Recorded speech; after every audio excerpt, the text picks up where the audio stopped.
Perempuan Indonesia adalah tiang peradaban, tetapi di tengah tantangan global, digitalisasi hingga politik, apakah mereka sudah cukup diperdayakan untuk menyongsong Indonesia Emas 2045? Bersama saya David Tobing, kita akan membahasnya bersama dengan tamu spesial kita, tokoh perempuan inspiratif, Ketua Umum Sri Kandi Demokrat Anissa Pohan Yudhoyono. Halo Mbak. Halo. Terima kasih sudah meluangkan waktunya. Baik. Terima kasih sudah mengundang saya untuk hadir di studio ini. Ya Mbak Anissa, bagaimana Anda memandang kondisi perempuan Indonesia saat ini? Apa tantangan terbesarnya? Ya, saya melihatnya perempuan Indonesia saat ini sudah sangat maju sekali ya di berbagai bidang pendidikan, di bidang kewirausahaan apalagi ya, kemudian juga di ruang-ruang publik dan juga politik gitu. Tapi tentu masih ada banyak juga tantangan yang harus dihadapi. Di antaranya tentu kekerasan pada perempuan, kemudian juga adanya stereotip peran domestik. Nah ini tuh yang kadang-kadang menjadi beban untuk perempuan dalam rumah tangga, beban ganda. Dia harus bisa menjadi seorang ibu, seorang istri, tapi juga bekerja dan berkarya di luar rumah tangganya. Nah, stereotip peran domestik ini nih yang menjadi tantangan. Dan juga tidak adanya kesetaraan atau kesempatan yang sama antara laki-laki dan perempuan di ekonomi gitu. Karena berdasarkan data BPS juga upah laki-laki itu lebih tinggi 20-25% untuk bidang pekerjaan yang sama dibandingkan perempuan. Jadi tantangan itu yang harus kita hadapi, dan yang salah satu yang terbesarnya menurut saya adalah tantangan budaya patriarki, yaitu di mana kesempatan perempuan itu tidak setara dengan laki-laki. Itu yang menjadi tantangan. Ya, di samping itu juga data menunjukkan banyak perempuan masih mengalami kesenjangan akses terhadap pendidikan dan ekonomi. Nah, apa yang menurut Anda menjadi akar masalahnya? Iya, sebenarnya kompleks sih, dan datangnya itu sebenarnya dari lingkup keluarga ya, di mana ketidaksetaraan sejak dini yang menjadi permasalahan intinya. Banyak sekali perempuan-perempuan yang harus putus sekolah karena harus menikah muda. Kemudian banyak juga perempuan yang harus berhenti sekolah karena harus bekerja untuk membantu ekonomi keluarga. Dan kalau misalnya juga kita hadapan dengan ekonomi, ketika orang tua harus memilih siapa yang akan bersekolah, akan mengutamakan kepentingan laki-laki dibanding perempuan untuk menempuh pendidikan. Itulah yang menjadi akar dari semuanya. Kalau dari BPS juga bisa membuktikan ada 1 dari 5 perempuan itu tidak menyelesaikan sekolahnya gitu. Dan kalau dari bidang ekonomi sendiri, tantangannya adalah ketika kurangnya akses jaringan, kemudian pelatihan, dan yang utamanya adalah akses modal. Ya itu lagi, sekali lagi banyak perempuan yang belum independen dalam sisi ekonomi, belum mandiri ekonomi, jadi masih banyak bergantung dengan supporting system di sekitarnya gitu. Biasanya itu juga kalau kita berbicara di era sekarang, era digital dan AI ini, apakah perempuan Indonesia bisa dibilang siap secara kompetensi dan daya saing? Iya, pasti perempuan Indonesia memiliki potensi yang sangat besar untuk artificial intelligence ini ya, dan tapi banyak sekali juga tantangan atau kendala yang dihadapi. Kalau kita ngomongin data lagi, ini aku suka banget ngomongin data soalnya.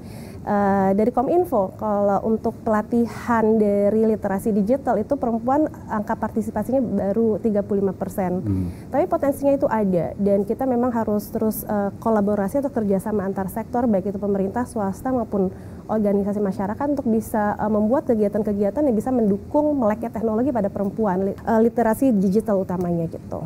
Ya, dari organisasi ini sendiri, apakah ada pelatihan mengenai AI untuk perempuan bisa ikut pelatihan tersebut, Mbak? Iya, kita sudah beberapa kali Sri Kandi Demokrat mengadakan pelatihan-pelatihan untuk kader perempuan dan juga untuk masyarakat perempuan tentang meleknya teknologi literasi digital, utamanya penggunaan sosial media yang baik dan bisa mengutilize sosial media untuk kepentingan kita gitu, personal branding kita itu utama. Apalagi kalau misalnya kita punya sesuatu hal yang baik dan ingin disampaikan ke masyarakat yang lebih luas, kita harus bisa nge-branding dan menyampaikannya itu melalui sosial media sehingga reach-nya atau jangkauannya lebih luas lagi. Nah itulah kita sering sekali mengadakan pelatihan-pelatihan digital sehingga perempuan juga bisa lebih melek secara teknologi dan bisa mengikuti zaman. Jangan sampai kita ketinggalan revolusi industri 4.0 O dan 5.0 gitu kan. Nah, ini yang betul. harus diperhatikan juga oleh banyak sekali kalangan gitu, dan the least we can do dari Serikandi Demokrat yaitu kita melakukan pelatihan secara rutin khusus untuk teknologi. Apakah ada tantangan tersendiri pada saat perempuan mengikuti pelatihan AI tersebut di Serikandi Demokrat, Mbak? Iya, tentu pengenalan itu kita harus mulai dari basic ya, gitu kan, dan harus juga lebih sabar kepada para pesertanya, dan ini nggak bisa dalam waktu 1 kali pelatihan terus selesai semuanya gitu. Tapi dengan adanya mereka sangat menyambut dengan baik gitu, animonya sangat baik sekali dan semangat gitu. Saya tuh senang banget kalau di Serikandi Demokrat, di organisasi perempuan pasti semua anggotanya tuh semangat untuk bisa terus aktualisasi diri gitu. Jadi ya kita memang tantangannya mengerjakan ini tidak bisa dalam waktu cepat atau instan atau sekali saja, tapi harus adanya keberlanjutan gitu. Itu tantangannya. Dan feedbacknya sendiri, apakah ada hasil yang memuaskan dari pelatihan itu, Mbak? Yang pertama, kami selalu menghimbau harus punya sosial media, apalagi kalau memang ingin aktif secara politik gitu, karena politik itu ini intinya adalah dikenal oleh masyarakat.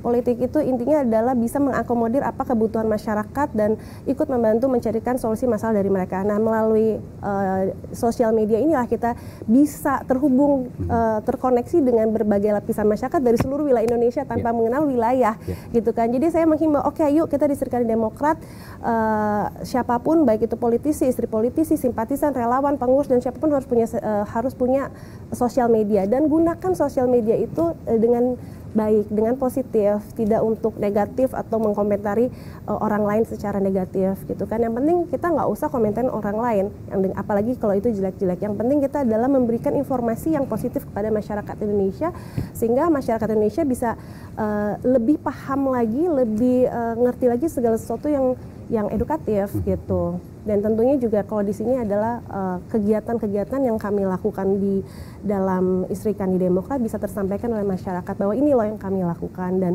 mungkin bisa menginspirasi yang lain, atau misalnya ada orang lain yang punya masalah bisa datang ke kami melalui DM dan lain sebagainya, mengadukan permasalahan dan kami bisa bantu cari solusinya gitu, atau punya kebutuhan gitu kan, kebutuhan dalam arti misalnya, oh saya perlu pelatihan ini, pelatihan itu, karena Serikandi Demokrat melalui Partai Demokrat kami ada di seluruh wilayah Indonesia, di baik level provinsi, kota, kabupaten sampai ke kecamatan dan RT RW kami ada Serikandi Demokrat di sana, sehingga ketika informasi itu datang kepada kami, tentu dengan jejaring yang kami ada di bawah itu akan bisa menjangkau mereka dengan mudah gitu. Jadi dengan sosial media lah semua hal-hal bisa kita juga tangkap. Selain tentu saya juga selalu menghimbau teman-teman di Serikandi untuk terjun langsung ke masyarakat, membuat sebuah kegiatan tatap muka, itu juga penting. Jadi kedua hal itu terus kami jalankan seirama gitu.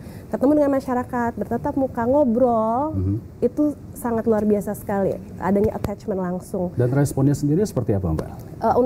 Untuk pelatihan AI melalui Serikandi Demokrat? Iya, ketika saya melakukan satu kegiatan nanti, aduh senang banget Bu, boleh nggak ada lagi, jadi ada lagi ya tentu kita akan terus bisa mengakomodir semua keinginan ya, selama tentu kita juga lagi mau terus harus ada follow up lagi nih. Setelah ini saya juga harus bikin survei lagi dari hasil pelatihan itu, segimana impactnya, apakah sudah berjalan dengan baik atau belum, itu mungkin kita harus melakukan survei lanjutan lagi gitu. Ya, kalau kita berbicara tentang pemberdayaan perempuan, apakah regulasi dan kebijakan publik sudah cukup berpihak kepada perempuan, Mbak? Di Indonesia sudah ada kemajuan ya, salah satunya itu kuota keterwakilan perempuan di parlemen atau di politik itu harus 30%. Itu sudah ada aturannya. Kemudian undang-undang tentang tindak pidana kekerasan seksual yang sudah dicanangkan tahun 2022. Tapi walaupun implementasinya di lapangannya kita masih belum maksimal gitu, dan juga program-program afirmatif lainnya gitu. Nah, untuk keterwakilan 30% ini memang pada kenyataannya masih 22%. Nah, mungkin undang-undang ini perlu adanya keberlanjutan dengan adanya peningkatan kapasitas. Jadi kita membuat pelatihan untuk meningkatkan kapasitas dari perempuan-perempuan. sehingga lebih banyak lagi perempuan yang berkapasitas dan juga perempuan yang bisa dan mau untuk ikut politik. Karena memang kendalanya dalam lapangan, terus terang saya ditugaskan oleh Ketua Umum untuk merekrut perempuan-perempuan yang ingin bergabung dengan Partai Demokrat sebagai langsung menjadi calon legislatif ataupun juga calon kepala daerah. Dan pada kenyataannya memang tidak semudah itu, karena banyak sekali perempuan yang terkendala dengan supporting sistemnya dari orang tua, dari ayahnya, terutama laki-laki ya, ayahnya, suaminya gitu. Jadi itu yang harus kita edukasi lagi, edukasi keluarga bahwa perempuan itu tetap akan menjaga kodratis sebagai ibu dan istri dan anak perempuan, tapi juga bisa diseimbangkan juga dengan kegiatan-kegiatan di luar rumah tangga yang bisa bermanfaat. Terus kemudian juga kendala dari sisi ekonomi, karena banyak juga perempuan yang memang masih belum mandiri secara ekonomi, dan itu kan perlu persetujuan dari yang masih support dia. Nah itu yang masih agak susah untuk sisi logistiknya. Sedangkan di partai politik sendiri itu kegiatan kami adalah sosial, kami sukarela. Kami di situ relawan, jadi tidak digaji, tidak dibayar, sehingga tuh semua harus punya kemandirian sendiri. Nah itu yang memang agak menjadi tantangan untuk di politik. Tapi tentunya dengan adanya pelatihan dan edukasi, khususnya untuk peningkatan kapasitas perempuan, itu akan membantu. Dan juga yang pasti harus berani ya perempuannya juga gitu untuk mau terjun ke politik dan bersuara. Karena dengan suara perempuan lah, dengan pemikiran perempuan lah yang bisa terus mewujudkan hak-hak perempuan yang sesungguhnya. Terus kemudian ya itu yang pertama. Tadi saya lanjut deh Pak. Saya tadi udah benar itu kan, tadi kita ngomongin soal keterwakilan dan yang satu lagi adalah implementasi dari undang-undang TPKS ini kan.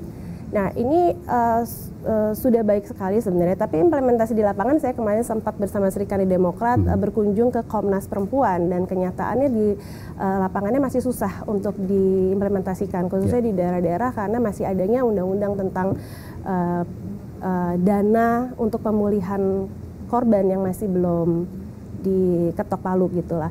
Dan juga mungkin kita juga perlu adanya kaitannya dengan kekerasan perempuan ini ya kan, undang-undang ini kita perlu adanya edukasi kepada masyarakat dan juga aparat bahwa penting sekali bahwa kekerasan perempuan ini harus dihindari gitu. Baik, sepertinya perbincangan ini kita akan jeda terlebih dahulu, dan pemirsa kita akan kembali usai jeda berikut, tetap bersama kami. Kembali lagi bersama kami pemirsa, dan masih bersama dengan tokoh inspiratif perempuan, Ketua Umum Sri Kandi Demokrat Anissa Pohan Yudhoyono. Mbak Anissa, apa visi misi utama Sri Kandi Demokrat dalam konteks pemberdayaan perempuan hari ini? Iya, intinya visi misi saya yang pertama, kami ingin merangkul seluruh perempuan Demokrat khususnya dan juga masyarakat untuk kita bisa bersama-sama berkolaborasi dalam mendukung pemenuhan hak-hak perempuan. Gitu ya, dan kita melalui beberapa kegiatan diantaranya edukasi dan advokasi tentang hak-hak perempuan. Karena kalau kita tidak mengedukasi, kita nggak tahu apa hak-hak kita sebagai perempuan. Tentu kita tidak bisa menuntut untuk hak itu bisa terpenuhi. Dan juga advokasi, tentunya kita mengadvokasi berbagai pihak bahwa hak-hak perempuan ini harus terpenuhi. Juga kita melakukan kepemimpinan pada perempuan. Tentu itu terus harus diasah ya, leadership, women leadership itu juga penting gitu, apalagi di sebuah organisasi. Dan juga banyak kegiatan sosial yang kami lakukan khususnya untuk perempuan dan anak, lansia, disabilitas, dan teman-teman dari kaum rentan lainnya gitu kan. Dan itu intinya sih, kita concern kepada perempuan dan juga kepada anak gitu.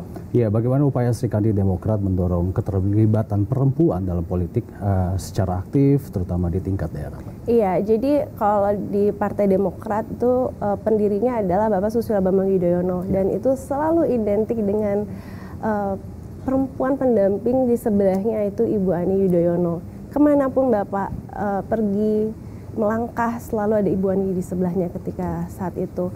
Dan itu juga lah yang ditularkan oleh Bapak SBY kepada kami semuanya, kepada kami anak-anak biologis maupun anak-anak ideologis di Partai Demokratnya beliau. Itu dimana dengan adanya Sri Kandi Demokrat ini, kami ingin memberikan contoh bahwa perempuan juga harus bisa ikut aktif. Selain kita sebagai pendamping suami, tentu aktif dalam berpolitik juga, menjadi politisi perempuan atau pengurus di partai, dan juga simpatisan relawan. Kita bisa perempuan ini mempunyai kekuatan yang sangat dahsyat untuk bisa melakukan sebuah hal dengan hati, dengan empati gitu. Dan beliau berdua lah, Pak SB dan Bu Ani, yang menginspirasi kami, Mas Agus dan juga saya, untuk mendirikan Serikandi Demokrat, sehingga kita bisa lebih merangkul lagi banyak teman-teman perempuan yang dulunya mungkin kalau di daerah politisi jarang ada yang mengajak istrinya untuk bergabung dengan kami ketika kunjungan. Sekarang sudah jauh lebih banyak lagi perempuan yang ikut aktif, dan tidak hanya pendamping, tapi kita membuat sebuah kegiatan-kegiatan yang bermanfaat seperti tadi pelatihan-pelatihan, kemudian kegiatan sosial, kita membantu apa yang perlu dibantu dari korban bencana, dari panti jompo, dari anak-anak yatim piatu, dan dari berbagai macam komunitas yang membutuhkan bantuan maupun kerjasama dari kami. Ini sangat-sangat bermanfaat sekali, dan Ibu Ani juga dulu beliau ketika masih ada di dunia ini juga selalu aktif menyuarakan tentang kepentingan-kepentingan perempuan dan selalu pro kepada perempuan. Itulah yang kami ingin terus lanjutkan, dan tentunya terutama untuk di daerah-daerah saya selalu mendorong gitu, ketika istri ikut mendampingi kemudian mulai tertarik pada politik, ataupun siapapun perempuan-perempuan daerah yang ingin tertarik politik, saya selalu mendorong mereka untuk ikut aktif langsung ke politik, belajar dulu dari awal, ningkatin dulu kapasitasnya, belajar seperti apa berbuat baik itu seperti apa, monitoring apa yang mereka lakukan, kemudian terus memberikan semangat. Yang pasti di politik itu tidak boleh mudah menyerah gitu. Jadi memberikan semangat kepada mereka, tapi tentu juga disertai dengan pelatihan-pelatihan dan pendidikan-pendidikan yang mendukung. Lantas tanggapan dari di tingkat daerah tentang Serikandi Demokrat mendorong keterlibatan perempuan dalam politik secara aktif?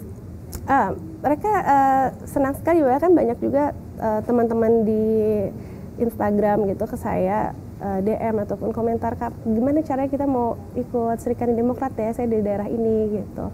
Dan jadi responnya juga sangat baik sekali, dan juga dari teman-teman yang sudah lama juga bergabung di Partai Demokrat, dengan adanya Serikandi kami menjadi payung semuanya, sehingga yang tadinya mungkin organisasi sayap sendiri, istri anggota dewan sendiri, kemudian politisi perempuan sendiri, dengan adanya Serikandi Demokrat kami bisa bekerja sama, berkolaborasi, melakukan suatu hal yang lebih besar lagi bersama gitu.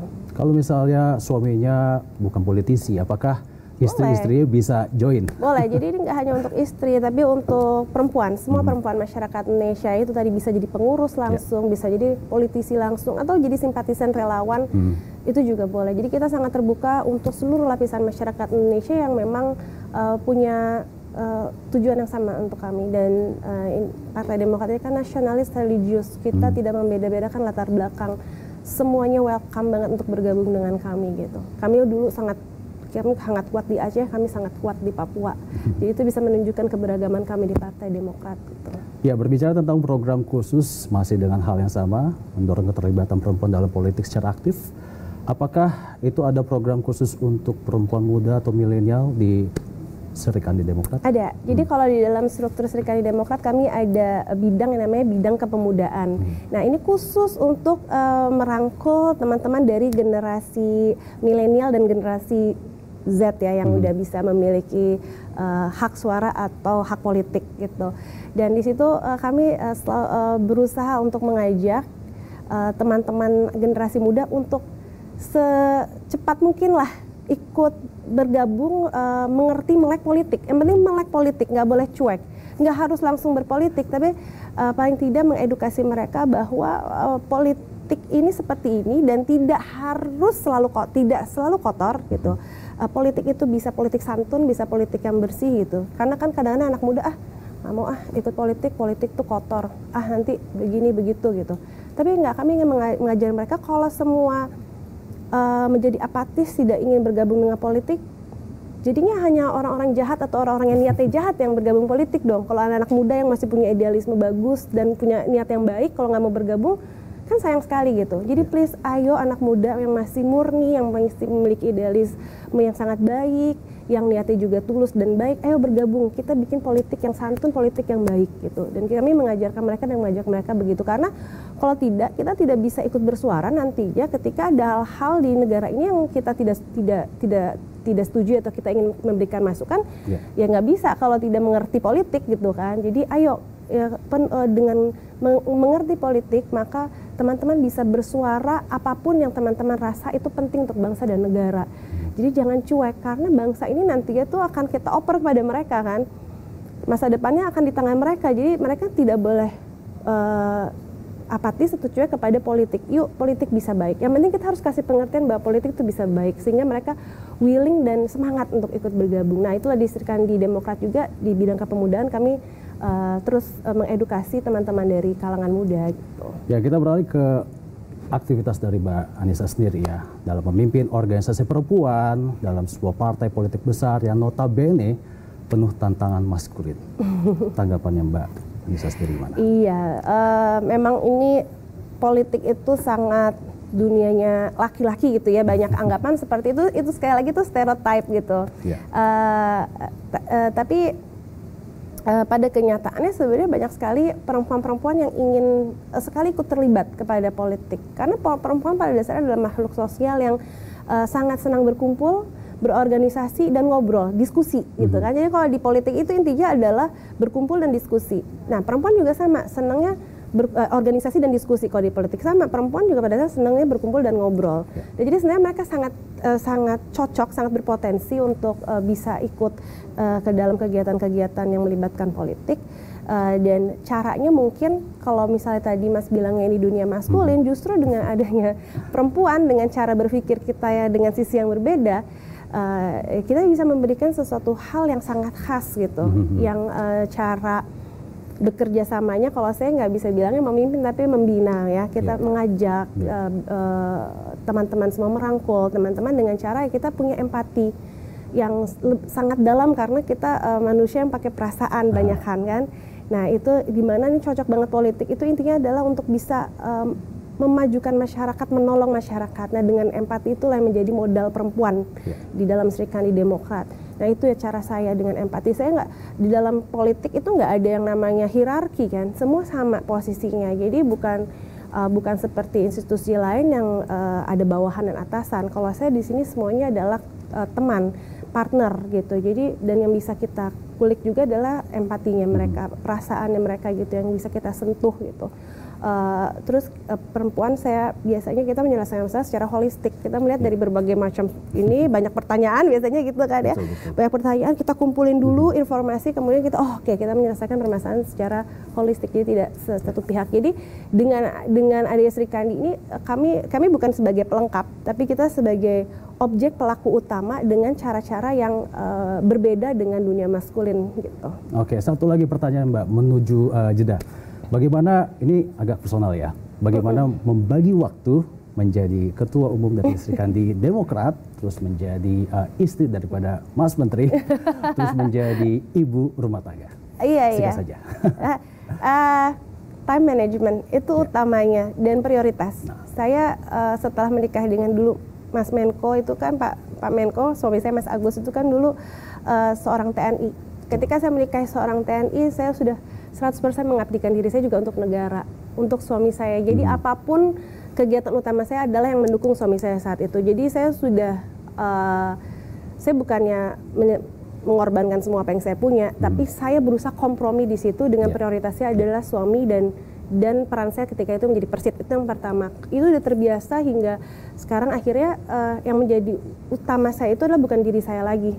Karena kalau saya mungkin berbeda ya sama teman-teman lainnya, nggak apa-apa, kita boleh agree to disagree. Tapi kalau untuk saya pribadi, saya lebih mengutamakan suami dan anak saya untuk sukses, karena di balik kesuksesan mereka itu pasti ada peran saya juga. Jadi saya akan sangat berbahagia jika mereka sukses. Jadi itu dulu yang pertama, mindset saya diganti. Saya harus sukses untuk kesuksesan suami dan anak saya. Begitu ada waktu luang di antara mereka, saya mencari karya saya sendiri gitu. Jadi saya mengatur waktu.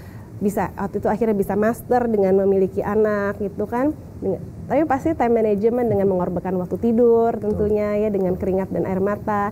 Terus kemudian saya masih punya bisnis, terus kemudian sekarang saya ketua Serikandi Demokrat, saya juga ketua umum Yayasan Jantung Indonesia. Tapi begitu ada suami saya bilang, tolong dampingin saya ini, semua saya lepasin.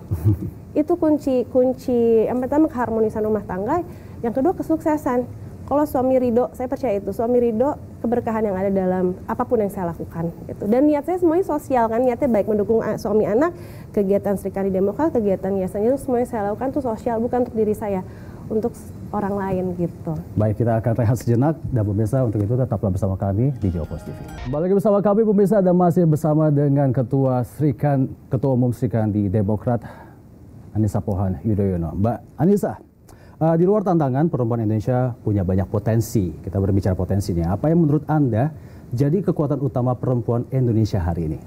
Ya, kalau setelah kita tadi banyak diskusi dan pembicaraan sebelumnya, potensi perempuan Indonesia bisa menjadi sebuah kesimpulan besar nih tentang kelebihan-kelebihan dari perempuan Indonesia.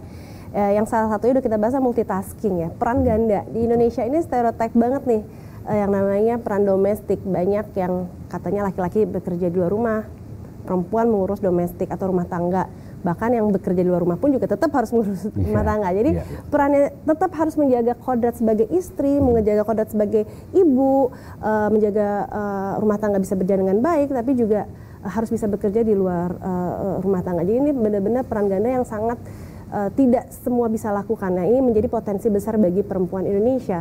Ketahanan, contohnya pada pandemi kemarin, ketika pandemi terjadi, ibu-ibu harus bisa jadi guru buat anaknya di rumah ya.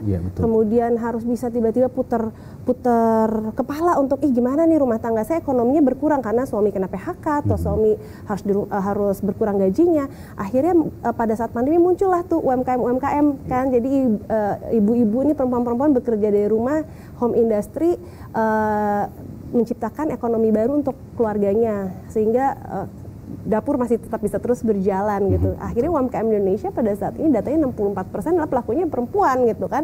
Jadi ketahanan, luar biasa ketahanan perempuan Indonesia ini menjadi sebuah potensi yang sangat besar. Dan juga empati bagaimana kita selalu ketika ada yang kesusahan, perempuan Indonesia itu selalu mengulurkan tangannya untuk selalu membantu. Itu yang menjadi kelebihan perempuan Indonesia, dan ini tentu menjadi aset bangsa yang luar biasa.